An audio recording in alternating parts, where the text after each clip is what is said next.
जयंती 24/11/2023 की प्रातः मूल्य।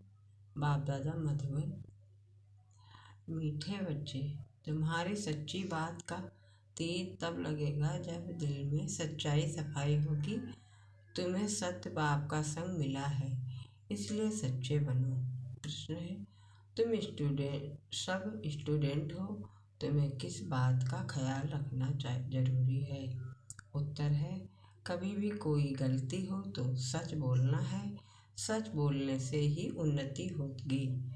तुम्हें अपनी सेवा दूसरों से नहीं लेनी है। अगर यहाँ सेवा लेंगे तो वहाँ करनी पड़ेगी। तुम स्टूडेंट अच्छी तरह से पढ़कर दूसरों को पढ़ाओ तो बाप भी खुश होगा। बाप प्यार का सागर है, उनका प्यार ही यह है जो तुम बच्चों को पढ़ाकर ऊंचा मर्तबा दिलाते हैं। गीत है, किसने ये सब खेल रचाया? ओम शांति। आजकल समाचार आते हैं कि हम गीता जयंती मना रहे हैं। अब गीता को जन्म किसने दिया? ये है टॉपिक। जयंती कहते हैं तो जरूर जन्म भी हुआ ना। उनको जब कहते हैं श्रीमद् भगवत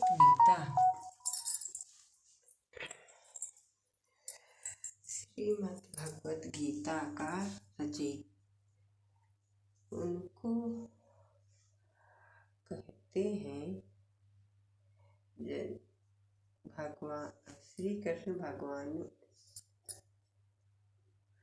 गीता जयंती जरूर उनको जन्म देने वाला भी चाहिए ना। सब कहते हैं श्री कृष्ण भगवान हुआ, तो फिर श्री कृष्ण पहले आता, गीता पीछे हो जाती। अब गीता का रचयिता जरूर चाहिए। अगर श्री कृष्ण को कहते हैं तो पहले श्री कृष्ण, पीछे गीता आनी चाहिए। परंतु श्री कृष्ण छोटा बच्चा था, वह गीता सुना न सके। यह सिद्ध करना होगा कि गीता को जन्म देने वाला कौन। यह है गुही बात। श्री कृष्ण तो माता के गर्भ से जन्म लेता है। वह तो सतयुग का प्रिंस है। उसने स्वयं प्रिंस का पद पाया है गीता द्वारा राजयोग सीखकर। अब गीता को जन्म देने वाला कौन? परम पिता परमात्मा शिव या श्री कृष्ण। श्री कृष्ण को वास्तव में त्रिकालदर्शी, त्रिलोकीनाथ त्रिकालदर्शी भी नहीं कह सकते। त्रिलोकीनाथ त्रिकालदर्शी एक को ही कहेंगे। लोकीनाथ माना तीनों लोकों पर राज करते हैं। मूल वतन, सूक्ष्म वतन, स्थूल, इन दोनों को कहा जाता है त्रिलोकी। इनको जानने वाला त्रिलोकीनाथ त्रिकालदर्शी परमपिता परमात्मा शिव है। यह महिमा उनकी है ना श्री कृष्ण की। श्री कृष्ण की महिमा है 16 कला संपूर्ण संपन्न। उनकी भेंट करते हैं चंद्रमा से। परमात्मा की भेंट चंद्रमा से नहीं कहेंगे। उनका कर्तव्य ही अलग है। वह है गीता को जन्म देने वाला रचयिता। गीता के ज्ञान व राजयोग से ही देवताएं क्रिएटर होते हैं। मनुष्य को देवता मानने के लिए बाप को आकर नॉलेज देनी पड़ती है। अब ये समझाने देने वाले बड़े ही होशियार हैं। ब्रह्मा कुमार कुमारियाँ चाहिए सभी एक जैसा, समझा नहीं सकते। बच्चियाँ भी तो सब नंबरवार हैं। टॉपिक भी ऐसी रखी जाए कि श्रीमद् भगवत गीता को जन्म किसने दिया, इसके लिए कंट्रास्ट समझाना है। भगवान तो एक ही है, परमपिता परमात्मा शिव। उस ज्ञान सागर द्वारा ज्ञान सुनकर श्री कृष्ण ने ये पद पाया था। सहज राजयोग से ये पद कैसे पाया, यह समझानी देनी पड़े। ब्रह्मा के साथ सभी वेदों शास्त्रों का सार सुनाते हैं। ब्रह्मा के साथ देनी पड़े। ब्रह्मा द्वारा ही पहले आप ब्राह्मण रहते हैं, सभी वेदों शास्त्रों का सार सुनाते हैं। ब्रह्मा के साथ ब्रह्मा मुख वंशावली भी चाहिए। ब्रह्मा को ही त्रिकालदर्शी बनने का ज्ञान मिलता है। त्रिलोकी अर्थात तीनों लोकों का भी ज्ञान मिलता है। ये तीनों काल आदि मध्य अंत को मिलाकर कहा जाता है। और तीनों लोक अर्थात मूल सूक्ष्म स्थूल वतन ये अक्षर याद करने हैं। बहुत बच्चे भूल जाते हैं। भुलाया है देह अहंकार रूपी माया ने। तो गीता का रचयिता परमपिता परमात्मा शिव है ना। श्री कृष्ण परमपिता परमात्मा ही त्रिकालदर्शी तथा त्रिलोकी नाथ है। श्री कृष्ण में व लक्ष्मी नारायण में यह नॉलेज है ही नहीं। हाँ, जिन्होंने यह नॉलेज बाप से पाई वह विश्व के मालिक बन गए। जब सदगति मिल गई फिर वह यह नॉलेज बुद्धि से गुम हो जाती है। सबका सदगति दाता वह एक ही है। वह पुनः जन्म लेने वाला नहीं है। पुनः जन्म शुरू हुआ सतयुग आदि से कलयुग अंत तक 84 जन्म लेते हैं। यह समझानी देनी पड़ती है। सब तो 84 जन्म नहीं लेते। जिसने यह गीता लिखी है उसको त्रिकालदर्शी नहीं कहेंगे। पहले ही लिखा कि श्री कृष्ण भगवान वाच ये एकदम रांग है। रांग भी होना ही है जरूर। जब सब शास्त्रांग हो तब ही बाप आकर राइट सुनाए। बरोबर ब्रह्मा सारा वेदों शास्त्रों का सच्चा सार सुनाते हैं। इसलिए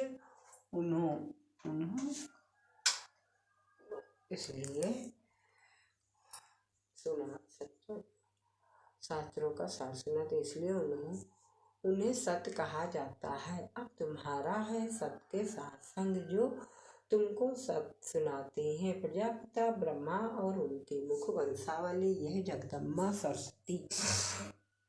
प्रजापिता ब्रह्मा के सभी बच्चे आपस में भाई बहन ठहरे। कहाँ भी मंदिरों में जाकर भाषण करना चाहिए। घूमने फिरने भी वहाँ बहुत आते हैं। एक भी को भी समझाया तो सत्संग लग जाएगा। शमशान में भी जाना चाहिए। वहाँ मनुष्यों को वैराग होता है। परंतु बाबा कहते हैं मेरे भक्तों को समझाने से वह फट से समझेंगे।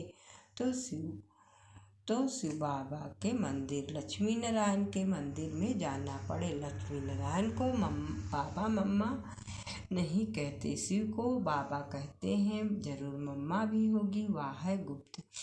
शिव बाबा को रचयिता है। जो रचयिता है उनको माता पिता कैसे कहते हैं। यह गुप्त बात कोई भी जान न सके। लक्ष्मी नारायण को एक ही अपना बच्चा होगा। बाकी इनका नाम है प्रजापिता। विष्णु शंकर को ऊंच नहीं रखते। ऊंच त्रिमूर्ति ब्रह्मा को रखते हैं। जैसे रचता शिव परमात्मा को कहते हैं ऐसे ही ब्रह्मा को भी रचता कहा जाता है। वह तो अविनाशी है ही। रचता अक्षर कहेंगे तो पूछेंगे कैसे रचा। वह तो रचता है बाकी रचना होती है ब्रह्मा द्वारा। अब ब्रह्मा द्वारा परमात्मा सब आत्माओं को सृष्टि के आदि मध्य अंत का नॉलेज देते हैं। वेद सब आदि सब है भक्ति मार्ग की सामग्री। भक्ति मार्ग आधा कल्प चलता है। यह है ज्ञान कांड। अब भक्ति मार्ग पूरा होता है तब सब पंडित तमो प्रधान बन जाते हैं। तब मैं बाप आता हूँ। पहले सतो प्रधान से सतो रजो तमो में आते हैं। ऊपर से जो पवित्र आत्माएं आती हैं उन्होंने कोई ऐसा कर्म नहीं किया जो उनको दुख भोगना पड़े। क्राइस्ट के लिए कहते हैं उनको क्रॉस पर चढ़ाया। परंतु यह तो हो न सके। नई आत्मा जो धर्म स्थापन करने अर्थ आती है उनको दुख मिल नहीं सकता क्योंकि वह तो कर्मातीत अवस्था वाला मैसेंजर धर्म स्थापन करने आया लड़ाई में भी जब कोई मैसेंजर भेजते हैं तो वह सफ़ेद झंडी ले आते हैं, जिससे वे लोग समझ जाते हैं कि यह कोई मैसेज ले आया है। उनको कोई तकलीफ नहीं देते तो मैसेंजर जो आते हैं उनको कोई क्रॉस पर चढ़ा न सके। दुख आत्मा की भोगती है, आत्मा निर्लेप नहीं है, यह लिखना चाहिए। आत्मा को निर्लेप कहना रंग है, यह किसने कहा? शिव भगवान वाच। यह पॉइंट तुमको नोट करनी चाहिए। लिखने के लिए बड़ी ही विशाल बुद्धि चाहिए, समझो। प्रदर्शनी में क्रिश्चियन लोग आते हैं तो उनको भी बता सकते हैं कि क्राइस्ट की सोल को क्रॉस पर नहीं चढ़ाया गया, बाकी जिसमें उसने प्रवेश किया उस आत्मा को दुख हुआ। तो ऐसी बातें सुनकर वंडर खाएंगे। उस पवित्र आत्मा ने आकर धर्म स्थापन किया।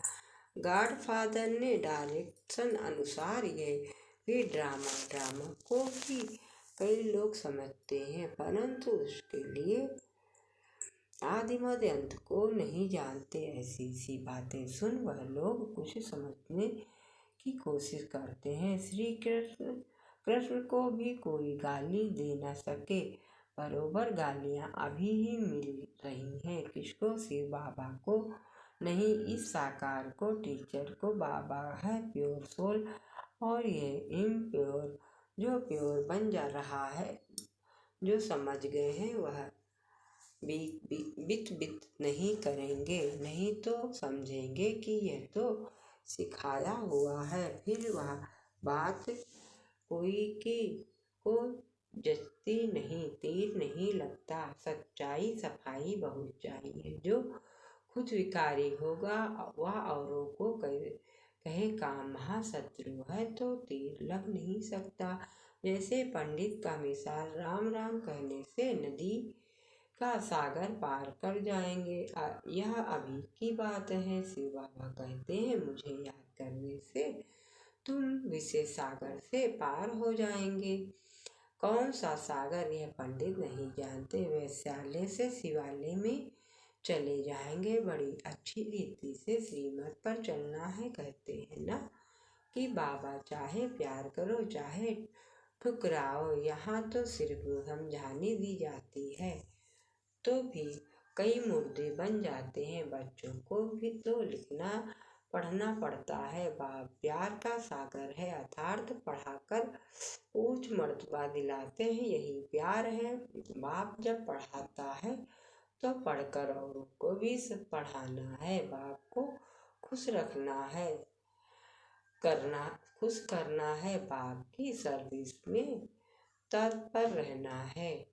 बाप की यही सर्विस है कि अपने तन मन धन से बाप की सच्ची सेवा करो। तुम्हें तो बुलंद आवाज से समझाना चाहिए। सभी नंबरवार हैं, राजधानी में भी नंबरवार होंगे। टीचर समझ जाते हैं कि यह दैवी राजधानी में क्या नंबर लेंगे।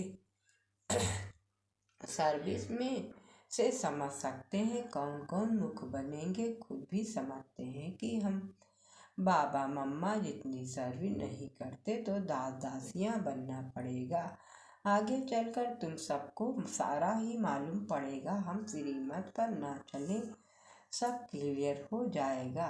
तुम बच्चे इस समय स्टूडेंट हो, इस समय तुम अपनी दासियाँ बनाएंगे तो खुद भी दासी बनना पड़ेगा। महारानी बनना देह अभिमान है। सच कहना चाहिए कि बाबा हम यह भूल हुई, अभी संपूर्ण तो सभी बने नहीं। इम्तिहान में जब नापास होते हैं तो शर्माते भी हैं। बाबा का रात्रि में ख्याल चला कि मनुष्य के जन्म कहते गायन भी करते। अभी यह ईश्वरी जन्म एक अलग है।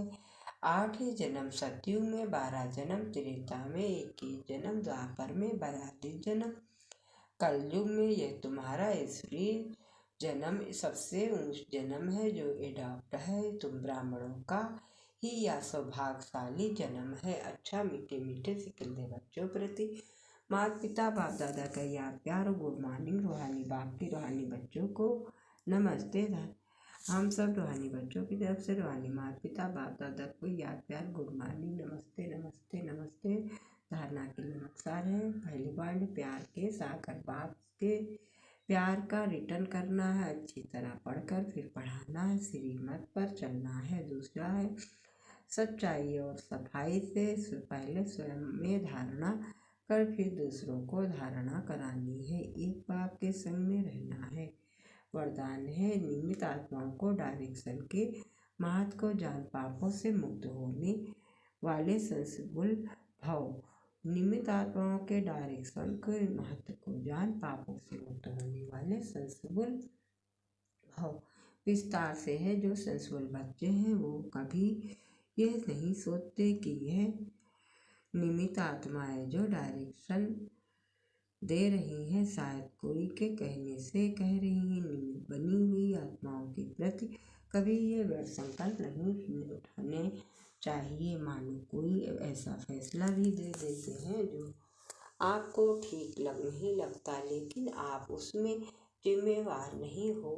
आपका पाप नहीं पड़ेगा, क्योंकि जिसने इन्हें निमित्त बनाया है वह बाप पाप को भी बदल लेगा। यह गुप्त रहस्य, गुप्त मशीनरी है। स्लोगन है ऑनेस्ट वह है जो प्रभु पसंद और विश्व पसंद है, आराम पसंद नहीं।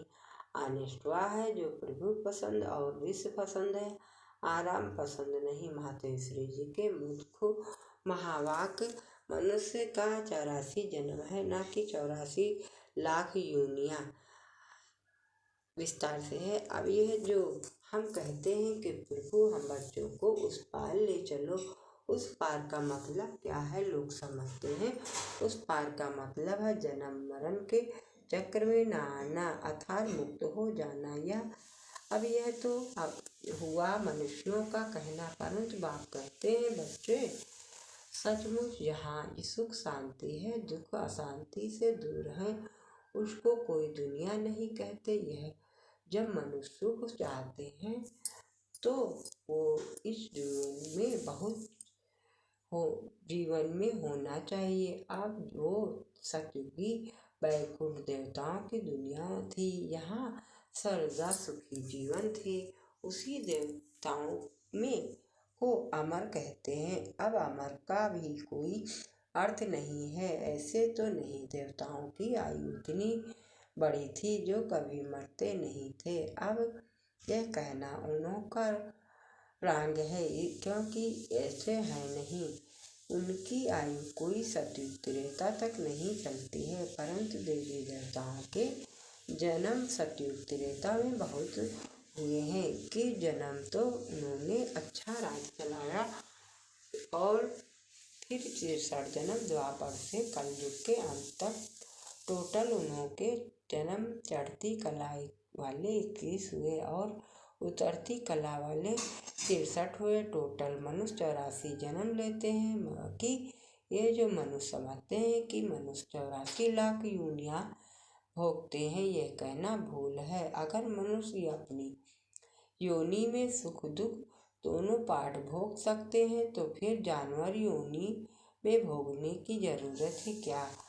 अब मनुष्यों को यह नॉलेज ही नहीं। मनुष्य तो 84 जन्म लेते हैं, बाकी सृष्टि पर जानवर पशु पक्षी आदि टोटल 84 लाख योनियाँ अवश्य लेते हैं।